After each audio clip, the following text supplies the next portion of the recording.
reduction in the rates to the alternates. So what you see here is if you chose to do this, and going back to your point earlier, you can see in the chart, I'm not changing the contribution structure or the employer contribution structure. I'm leaving it alone to see what it would do to the people.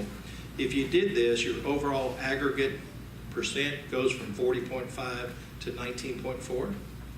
And then you can see on the far right-hand side what would happen to an employee's monthly increase, because we're trying to illustrate this is what they were paying, this is what they would be paying. But I do have to point out that we're talking about some changes in your plan designs.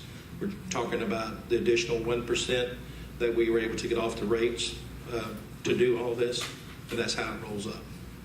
I have a question, Mr. Chair. Sure. Ms. Caceres. Okay. Can we make sure that on this slide that when we go before the board that it shows the deductible at the mid PPO, the base EPO? Because right here it doesn't show what the Sure. deductible currently is, so I would have no clue what that is Okay. on that column. We can Okay. do that. And so I want to make sure that I understand this correctly. Okay. If we go to the previous slide, which is slide number 13, Okay, let me see if I can go back. okay, Okay. and we're saying that the rates are going to increase, right, in 2017. This is if we leave it all the same If you don't touch anything. and we don't touch anything. Correct. Okay, so what are the current deductibles that we currently have on these plans? That's what I want to know.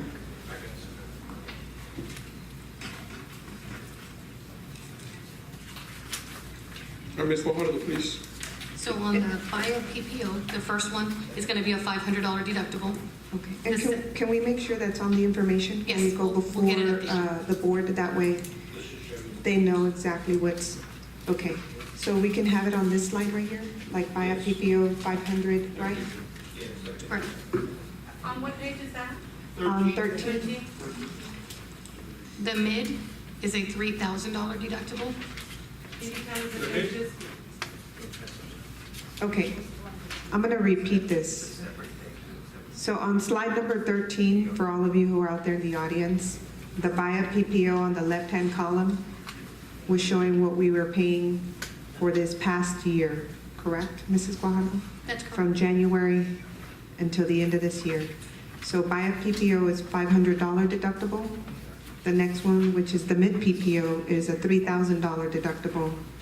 And what's the base EPO? It's the $5,000 deductible. It's the $5,000. And then the last one, It's a $4,000 high deductible plan. when we say high deductible, what exactly? Because to me, 5,000 is more than 4, but, you know, I'm just common sense in my head, but what's the difference? Please, sir. So, Okay, a high deductible health plan is basically, that is, you hear a lot of people talk about consumerism. That's more of a consumerism type plan that gets you engaged in it. There is no first dollar coverage. So typically what you can do with a high deductible health plan is you can have a health savings account and you don't lose the money that you put in there, but there is no first dollar coverage. You still have preventative care at 100% with no copays, and that you don't have to pay for. You basically do all that at 100%. But anything that you do, going to the doctor, going to the hospital and so forth, you have to meet that deductible before that plan will work. isn't that how the rest of them work too? You have to meet that $500 deductible for the buy a PPO? You No? can go see a doctor, and on the other plans you can go see the doctor for a copay. That deductible only comes into play when it's a deductible type item like inpatient, outpatient surgery, and those type of things. Okay, that's what I So wanted it's to a make big sure. difference. I wanted to make sure that was something that everybody else understood too, because it can get very confusing with all this information and Yes. all these numbers.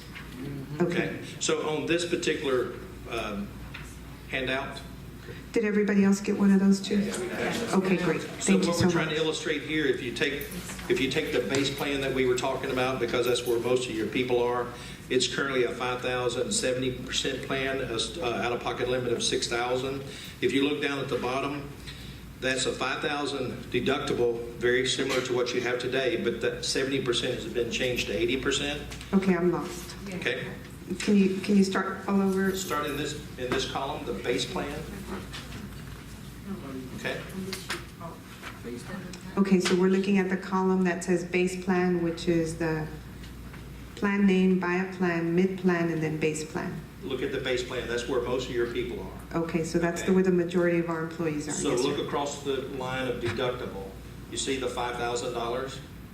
And then right below it, the co-insurance of 70%. Correct. And the next one is out of pocket of 6,000. Mhm. Now come down to the three-plan design and look at base, same lines. The deductible is still 5,000. The co-insurance went to 80%.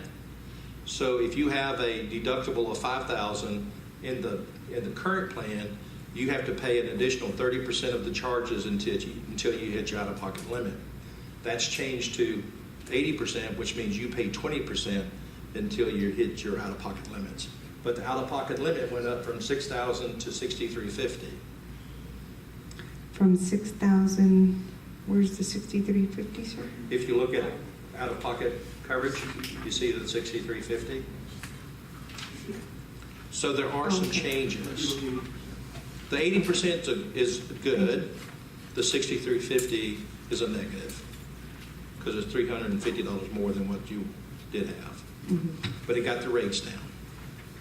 Now, the rates that you're seeing, in addition to that, we actually got an additional 1% off, and that's reflected on that chart. It's not reflected here, but we got the additional 1%, which was valued about $126,000.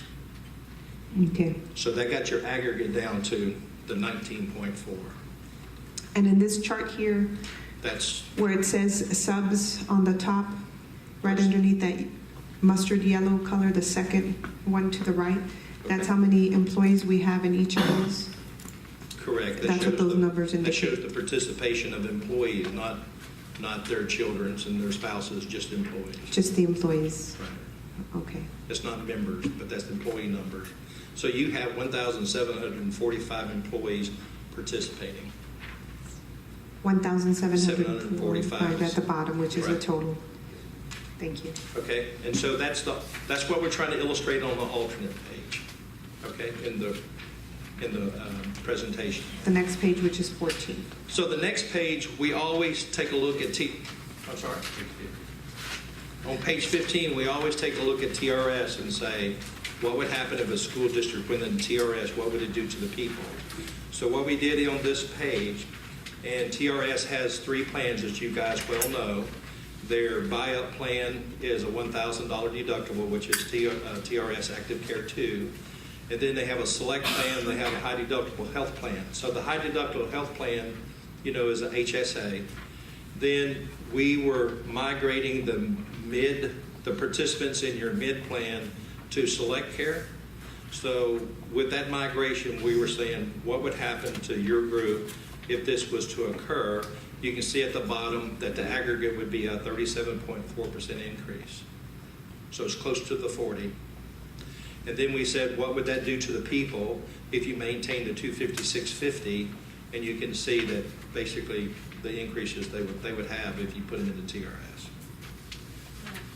That would not be beneficial. I do not think so, but that's what it would do to them. Correct. So the one that we're looking at is looking at doing what we showed, or the actual presentation on 14. Right. So you want to go? Yes, so what we're recommending is on the next page, page 16, is that due to the marketplace and the status of the market right now, it's probably the best option is to renew with United Healthcare. We think that accepting the alternate plans, because it does get the rates down into a little bit more palatable range, is from on page 14, the alternates that we discussed. That alternate, as Bruce talked about, does include a rate. We're able to get 1% off the rates. So United Healthcare did demonstrate a little bit of help, even though that's not much, but they did decide to reduce the renewal and the renewal alternates by 1%, which is worth about $122,000. Now, if you decide to do bundling, this is something that I know that there was some concern there in the audience, but if you decide to bundle products, they will offer another 0.5% reduction per product off the medical plan, which if you do that, that could get the total off the plan close to $250,000. I mean, it's a $12 million spend. It's a big number, but every bit could help, but that's really a decision for you to make. If you do the alternate plans, it does come into a reduction of a total increase of 19.4%, a little bit better than what the straight renewal is, but that would entail moving from 4 plans to 3 plans, as we talked about as we walked through. And so the last 2 sections talk about consider bundling. The only 2 products that United Healthcare really offers that could be something that would be viable would be vision and would be life insurance. So if you decided to do the vision with United Healthcare, certainly not it's just a recommendation, not our decision. You could get an additional 0.5 point off the rates. The United Healthcare vision proposal that they have provided us is at no increase in current rates, and it's a flat rate for 3 years. It does have a very large network. It does include Sam's and most of the major retailers out there. And that additional 0.5 point would get you another $60,000 off your rates. Really a decision that you want to make if that's really something that's worth doing that for yourself. And then also the life insurance. Life insurance is pretty vanilla. It's pretty plain. They're going to match the plan design. We're still negotiating the life rates, so we don't have it as of right now. I was on the phone with them literally as before this meeting started, so we don't know what their final rates are for life insurance, but we will continue negotiating with them on that. But if you decided to offer your basic and voluntary through United Healthcare, they do another 0.5%. So it's And not, would that 0.5% would only be to the people that participate in the insurance? no, it would be straight across Straight on the across the board? entire What medical premium. percentage of employees would have to get it for us to take advantage of it? There's not even a requirement. They would just be your new offering life insurance company. So if you allow them to replace the current life insurance company that's offering the coverage, they would give you 0.5% off the entire annual premium for your medical insurance. So it's worth about $60,000 if you decide to do that on an annual basis. It's we don't have the final rates, but Ms. Muncher? I have a question after Ms. Manchester.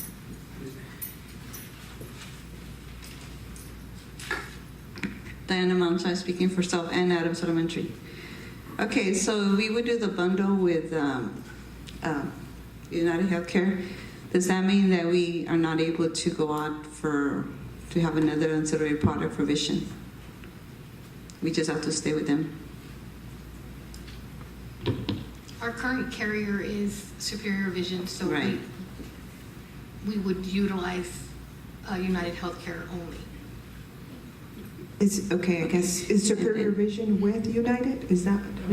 No, that's a part. That's what I'm asking. Would we be able to keep another product? We don't like the one that United Healthcare offers. So the plans should be identical.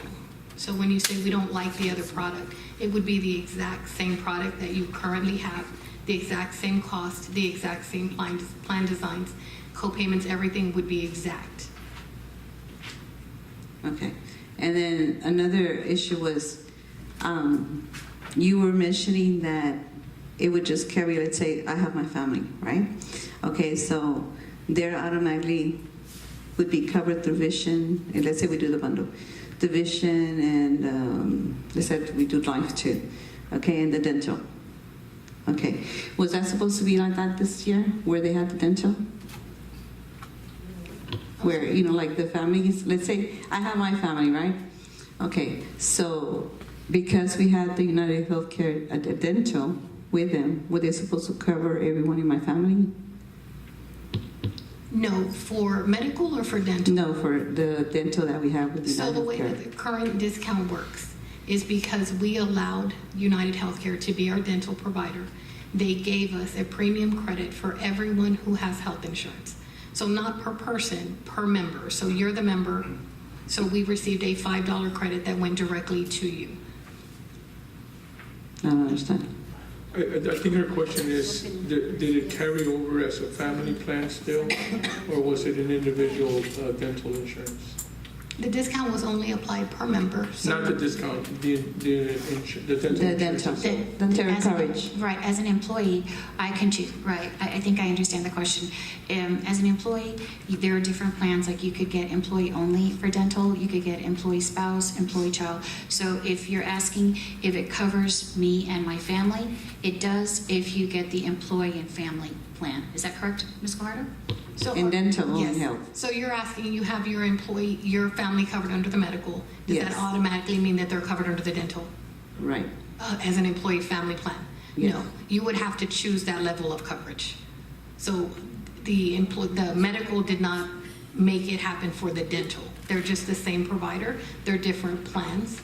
So if you have employee family coverage, you can still choose employee only coverage on the dental. So it would be at your discretion on how you wanted to cover. You can cover just yourself, you can cover your family, but you would have to choose that. It's not automatic. Okay, so when we signed up for the United Healthcare, then we would have to specify what members are going to do dental, vision, so That's forth. So to do the bundle. when you enroll, that's right. So they would, it was in different steps. So the first step was choosing your medical. Okay, who do you want covered on your medical? And then the next option would have been, because even though it's the same company, they're two different things. So then the next step would have been, okay, your next step is dental. Who would you like to cover on your dental? So you would have to say, I want family or I want employee only. It wouldn't have been automatic. Okay, it's probably going to have to be clarified then, because what I understood was that it would automatically be covered. And so I think that's something that maybe needs to be clarified when we do the plans, that it is, you have to specify, who you're covering under vision, dental, if we do the bundle. Yes, ma'am, and that's why we had mentioned it before when you guys were going to be chosen, that we were going to educate the teachers on how to, not to just sign, but also explain to them each process. And I think we did it with University Health System, our insurance company, right? United Health, we also asked them to do the same thing, to explain to each employee exactly what they were getting, so we wouldn't run into the cases of, I was supposed to get this, well, it wasn't part of the plan, you have to. So unfortunately, in our business, when we use the word bundling, it doesn't mean taking it all and putting it in one neat package. All it really means is when you bundle something, one carrier is going to do multiple products. They're all separate. They all stand alone. So the word bundling doesn't mean putting it in one neat package in this industry. That it covers the same thing that you choose for healthcare versus vision and dental and all that. So each one is individual, even though the same company is providing the service. Yes, like today, if you have superior vision during open enrollment, an employee would enroll in the medical and list who they want to cover, and they would enroll with superior, to say who they want to cover. Well, then next year, if you opt to go with vision with United, you would be two, you would enroll for the medical, and who you want covered, you would still have a separate enrollment, even though it's the same company, it's two separate enrollment forms. That is. Does that make sense, Ms. Moore? Yes, now it But you're makes saying sense, that the but- employees don't understand that. Some of us don't. Right. That needs to be Maybe clarified for them when they're enrolling. Okay, thank you. Thank you. Thank you, Ms. Mancha. Ms. Casares? Oh, I lost my question.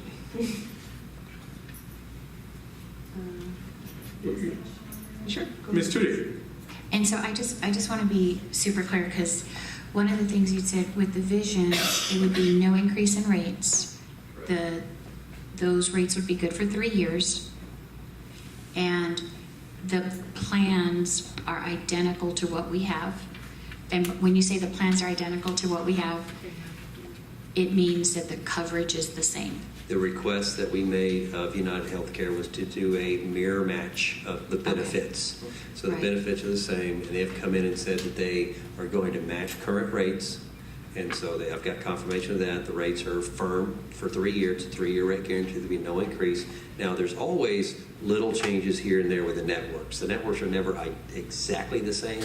I know there was a question or a concern whether SAMS was part of it. The big change, SAMS is a part of the network. It's a very large network. We have a tremendous amount of business with them, just like many agents do. So yes, the benefits were a match and the rates are a match. Thank you. I just wanted to say it for our employee advisory committee members that aren't here that may watch this, because we do provide this video, or for other board members. It's just the explicit statement, and so that way that we all understand and we walk out knowing that even if we change the name, that the coverage, so I'm going to make it up, if I would have paid $100 for a cavity with this one, I'm going to spend $100 for a cavity on this one. And so we understand that networks can change on who participates, but as the rates are the same, the plans are the same, the coverage is the same. Okay, Yes. perfect. Yes. Thank you. Thank you, Ms. Tudor. Okay, I recall my question, sir. Okay, let me go with Ms. Caceres and then you, Ms. Fang. Ms. Fang. Okay, so when you do change, let's say for the dental or the vision, if the employees are not currently happy with the services for the dental or the vision, and if we decide to change that, or they decide, right, to make that change, then that could affect the premiums.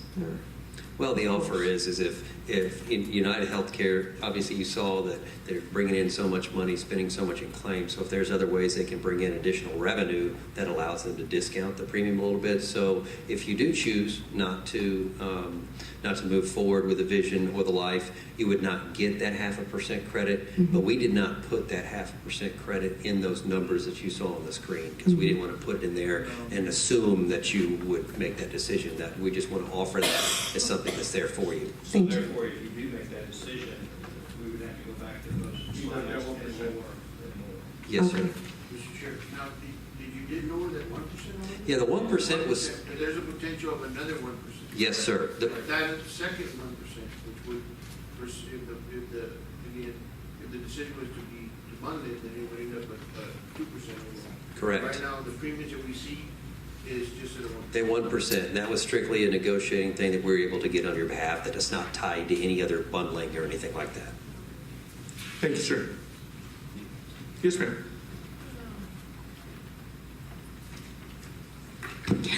Kathy Stein from Collier Elementary School. I have a question for you folks. I just want to make sure I'm understanding this correctly. I'm looking at the HSA plan. Now, it's my understanding, unless I'm incorrect, that that does not cover any medical expenses until you have paid your $4,000 deductible bill. Am I correct? Only Okay. preventative. Preventative is always 100% because of the law. Preventative is 100% with no charges. So you could get preventative done under that plan for nothing. Okay, so that would be like your tests and that sort of Get your thing. annual checkups, and Right. preventative stuff. that's Okay. we can- Am I correct then that that cost is increasing 550%? let's see. It looks to me like it has gone up from, well, the employee's contribution is $17.46 and it's going to $94.11. Where do you see that, Ms. Stein? I am on page 14 at the bottom under HSA employee only. The contribution of the employee was $17.46 and it is now going to be $94.11. And it doesn't cover anything except for possible prevention. My guess is that the people on that plan are mostly classified and good paraprofessionals who don't get paid very much and therefore can't afford much, so they're taking, at least if I have an emergency, I have some coverage, although I do have to pay $4,000 before it pays anything.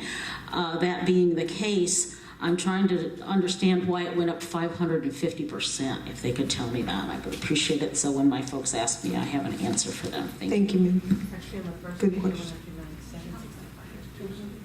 I believe Mrs. Guajardo said she can clarify that, the question Ms. Stein had. So the HSA plan, we're talking to employees and we're kind of helping them to decide what type of insurance may be best suited. The $4,000 HSA, although it looks a little bit scary when you think, oh, they're not going to pay anything, the reality of the situation is, one, you do get a provider discount, so that's your first big move. So if you have a doctor who's billing, say, $100 for a doctor's visit, so after provider discounts, they might be getting paid $45 to $50. So on your $5,000 deductible plan, that $45 or $50, 30 to 40 of that is being paid out by employees already in co-payments. So if you've ever looked at your explanation of benefits, you'll see that you've paid a majority of it when you pay your co-payment.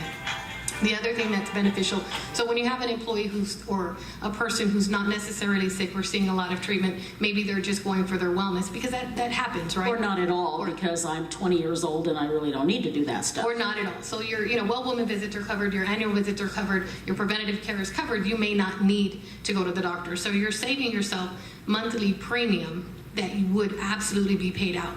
Premium is going to be paid out. We will collect premium regardless. What is not for sure is whether or not you're going to have any kind of medical event, right? So if you're kind of banking on that, that's what insurance is about. So then what happens is, now let's just say a catastrophic event does happen, right? And it Automobile accident, the house falls on me, something. Absolutely. So then what happens is, all of a sudden you're subject to a $4,000 deductible. But in the event of a catastrophic event, if you're hospitalized, $4,000 Is not going to cover much. Not much. So when you look at your $4,000 versus your $5,000 plan and you're hospitalized, would you rather pay $4,000 out of pocket or $5,000 out of pocket? Okay, my question was not whether or not I should take it. No. Okay, my question is, I'm 20 years old and I'm only going to use this insurance. This is why I'm taking this one, because I'm too young to need all that stuff. And the only reason I'm taking it is because, first of all, I'm being forced to take it to buy insurance. Otherwise, I probably wouldn't buy anything. And secondly, because I'm 20 and that's the way they think. Or, if something serious does happen to me, I might need some coverage. Okay, and they're probably not going to ever use it, whatever. Okay. My question was, why did that go up so drastically this year? Because yes, $4,000 didn't cover much last year either. I was getting there. So once you've met your $4,000 deductible, your plan is actually covering 90% of your costs at that point. What did it cover last year? It was 90-10. It is 90-10. So once you've met your $4,000 deductible, and we're talking about catastrophic, so that's going to go pretty fast. Once you've met your catastrophic, you're at 90-10. So now you're only paying 10%. Okay? Then the out-of-pocket max is that magic $5,000 number. At the point of $5,000, you pay zero. Right. So what happened was, we had some employees who were able to see that, knew that they were having some kind of, it could be a surgery, maybe were able to plan financially. They met that out-of-pocket max, and that plan ended up paying out quite a bit, because it does pay out quite a bit in the event of a catastrophic. So that is where it came from, because it did pay out. Those plans did pay. Okay, so your response then is it went up so much because we had so many people making claims on that. We had several people who met their out-of-pocket max on that plan. We did. Okay, and so they lost money on that plan, so that's why that plan. We lost money on all of our plans. Okay, that was my question, is did it go up? That plan went up too, so that we have to, because I'm looking at that increase, and it is so drastic that I think those people are probably not going to take the insurance if they have to pay that much. I'm just, I understand. That's that's your kind of fallback plan for somebody who's who's probably going to drop insurance if it's too much. You know what I mean? And for the fallback to be $90-some, that's going from $17 to $94. That's really a big increase on that one minimum plan. Thank you for your question. Ms. Wahada.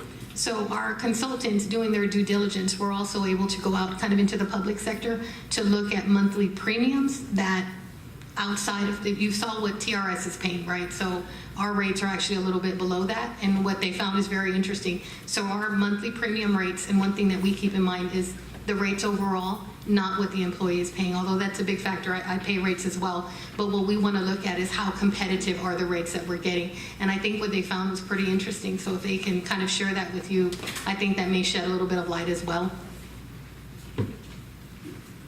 Do you have it on you? Ms. Kimball?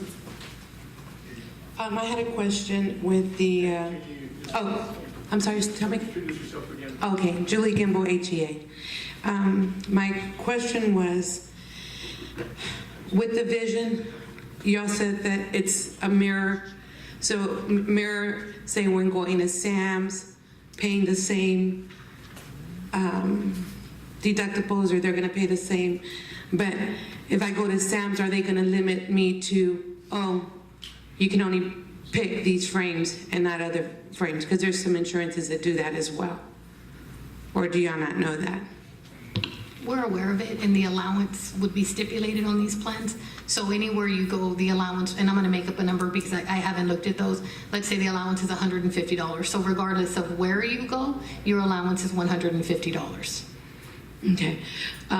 Because I know before Superior, the other insurance that we had was also, we weren't able to go to Sam's. And then when we went to the places that they wanted us to go, if there were sales or anything that was going on, they said, nope, you have to go by what the insurance is paying, and that's it, at the cost of what things are. So it's like we're paying a lot out of pocket.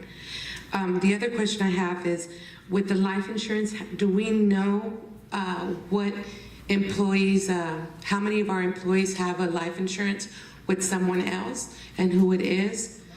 Because I'd hate to disrupt, their life insurance, especially that they've been paying for it for so many years, and then starting over with somebody else.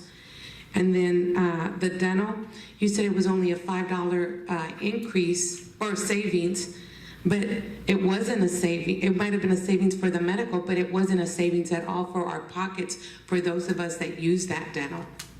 So if we don't go with the dental, what is the cost of what would be the cost of the insurance then?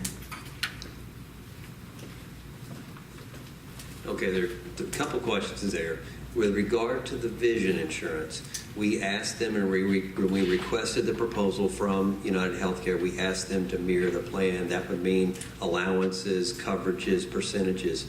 If you direct us that you'd like to dig into that further, we would require them to get your current certificate and matched with their own certificate. So, and once again, that's just an option for you. If you decide not to move forward with the vision, it doesn't, it's just you just don't get that credit. I mean, that's the only thing there. So, I mean, we would work with them as closely as possible. We don't work for United Healthcare, so I mean, we're just trying to help find ways. We were asked to help get the medical down, and we just don't have a lot of options there.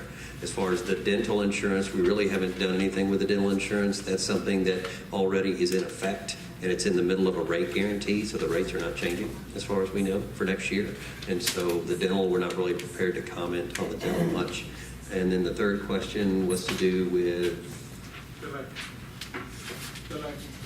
life insurance. I'm sorry. Yes, life insurance. The life insurance that with United Healthcare, what they're offering is to replace the existing basic term insurance and voluntary term insurance. So the basic voluntary and term insurance is with Unum Insurance Company right now. And so that's where everyone that has it through the district, as far as those term products, everybody has it with Unum right now. And so if you decide to move to United Healthcare, once we make sure we haven't got the rates negotiated yet, but if you decide to move forward, then everybody would move over to them. So if people have other optional life insurance policies that are bought through other avenues, that wouldn't be affected. This doesn't have anything to do with that. This is strictly the basic that's provided and the voluntary term life products. So that would not affect that. Thank you, sir. And please do follow up on that issue. Yeah, for the vision.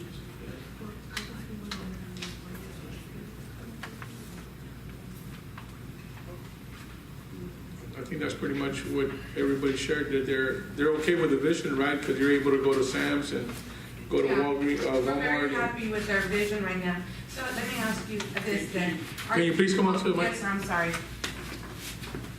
I have to coach voice. Are you able, since right now that the rates are with the dental with United Healthcare, are you able to bring a dental as one of our ancillary products? So if it's already there and we don't want to use it, but there's some of us that may want a different dental plan, is that something that can be brought to the table? Yes, we can look into and go out to the marketplace for you. That's something that we can look at. I mean, we have not done that, but we certainly can. Nothing to do with the medical is tied to that.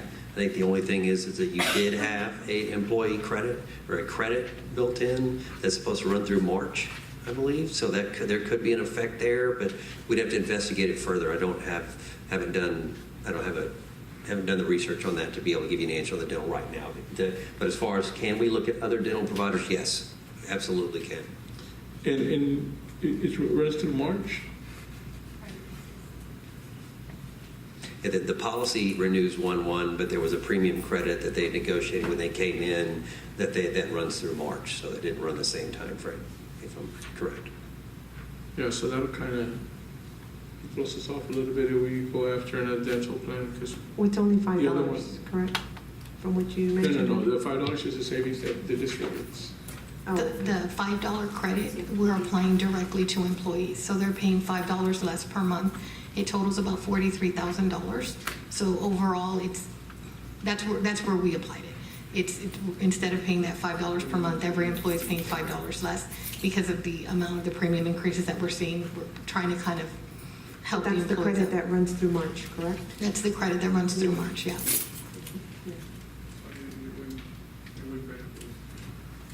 All right, any other questions?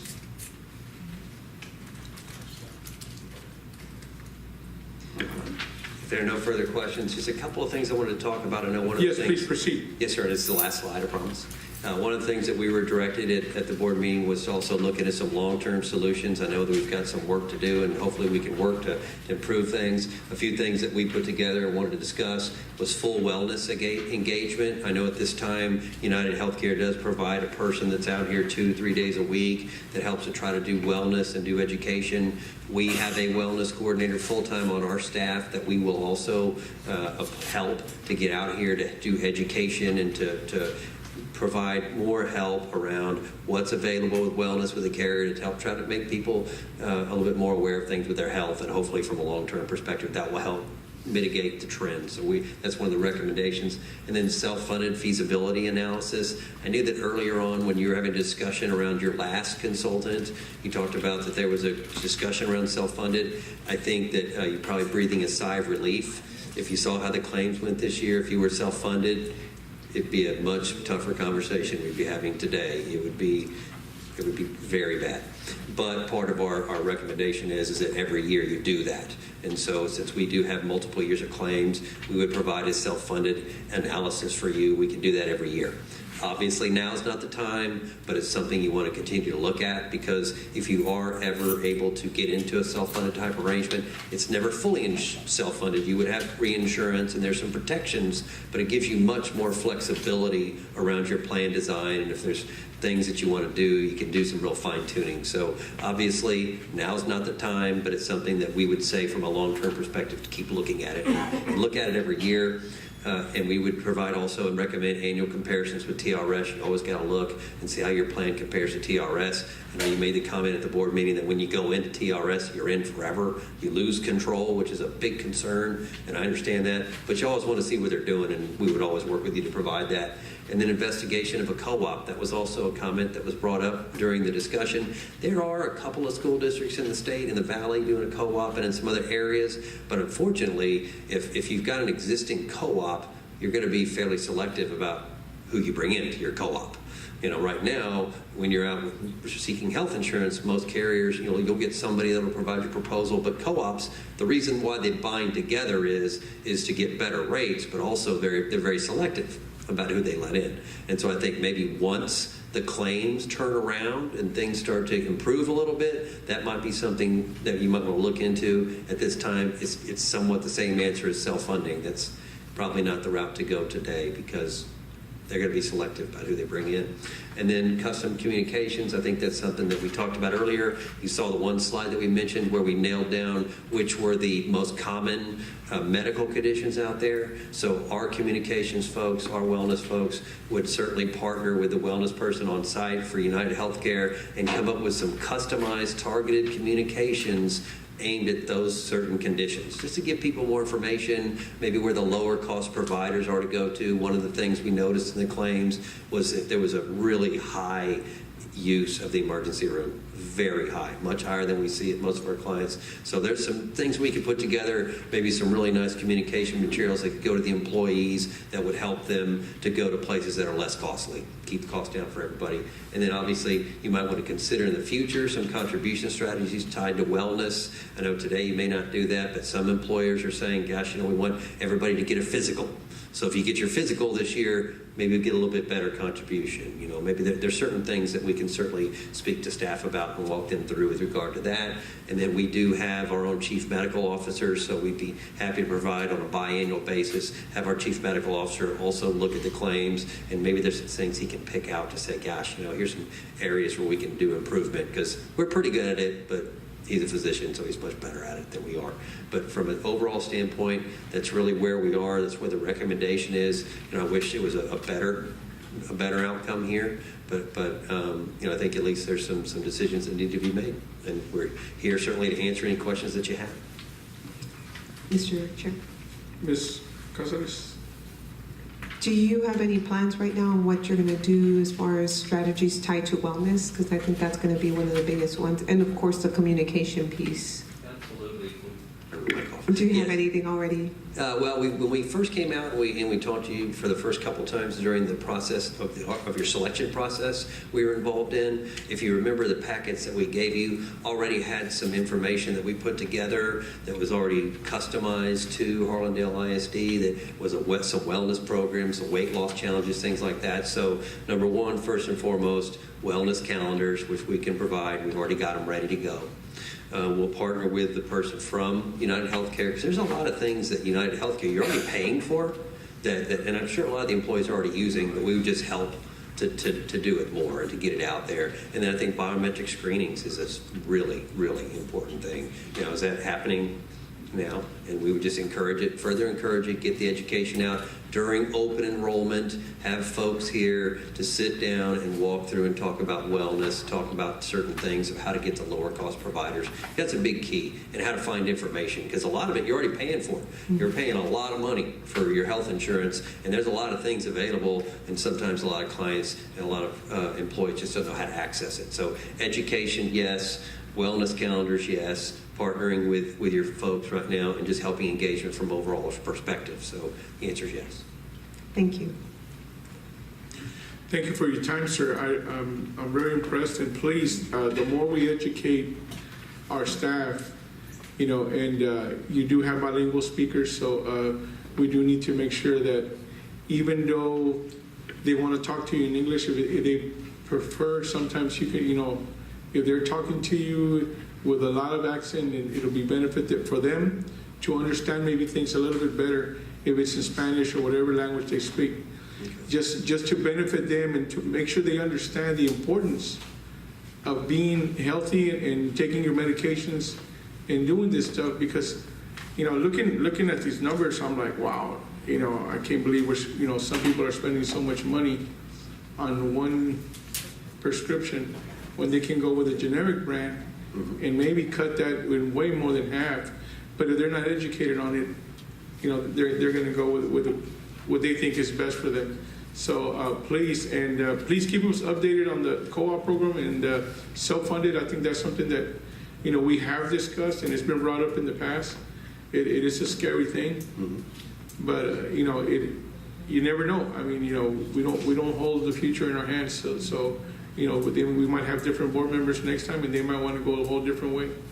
So thank you for your time. And On the quiet. Can you just yell out your introduce name and what? Who you can stay there. Just hold on. People, personnel, and heads out. I just have a question on the 1% ratio of additional relief. It's only for scenario 2, right? what page are you talking about? I'm talking about page number 14. Okay. So on 13, I don't see the relief there for that scenario 1, but I do see it on scenario 2. So it only applies to that scenario? It does not. It actually would be applied to scenario 1. It was just, our thought process was, because the renewal increase is so high that might not be the route that you go, but we do have approval from United Healthcare. We can apply that 1% to the renewal if you decide to renew as is. It's whatever plan you decide to go to with United, they will give us that 1%. 1%. Oh, okay. Okay. Thank you. Okay, thank you. Any other questions? I just wanted to say thank you to SWBC for your presentation, for your explanation on all this, and I'm happy to know that you're going to be there at the board meeting so that we can explain it to everybody there too as well. Thank you. Ms. Tudor? Thank you, Mr. Mancha. So just to be clear, so that when our board president and our superintendent meet to set the board agenda, we just want to make sure that we know what we're bringing forward. And so on page 16 is the recommendation. And so our first recommendation would be to accept the alternative, to renew with United with the alternate plans.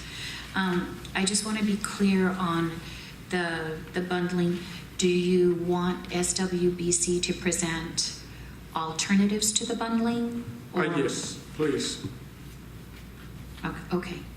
So that means that they could say, so United Healthcare Vision, they're going to mirror the current plan. So this is what it would cost. And then our next best recommendation with the same rates would be Company X. So come with choice, like the bundled one, and then like a plan B, basically. Well, I think I want to get an idea of what the employees want, because I believe that they were saying that they were happy with the vision part. Mm-hmm. The only thing that they want to go out for is the dental piece. Mm-hmm. Is that what I've heard out there? Yes. Anybody else? And also, Julie Gimble, HEA. I'm also wanting to ask, and I know I bring this up all the time, and one of our board members asked me at the last board meeting, which he said, y'all need to quit going to the emergency room. Y'all need to, that's what's probably raising the cost to some of your insurance and stuff like that. So do we have an ancillary product that y'all can bring that mirrors White Glove with Humana? Is there something out there that we're, instead of employees going into the emergency or these clinics, that maybe someone can either visit the schoolwork or they can go online or do something like that that's not at a high cost to the employee? At this time, the only company that has the white glove offering, I believe, is Aetna, and so unfortunately, there's something that would be, it would have to be something on a standalone basis, but I still think what we would try to educate more towards would be, is there are a lot of urgent care facilities that their costs are so much less. And says we could actually drill down and show you the claims that we're seeing for the emergency room. There are things like upper respiratory infections. There's things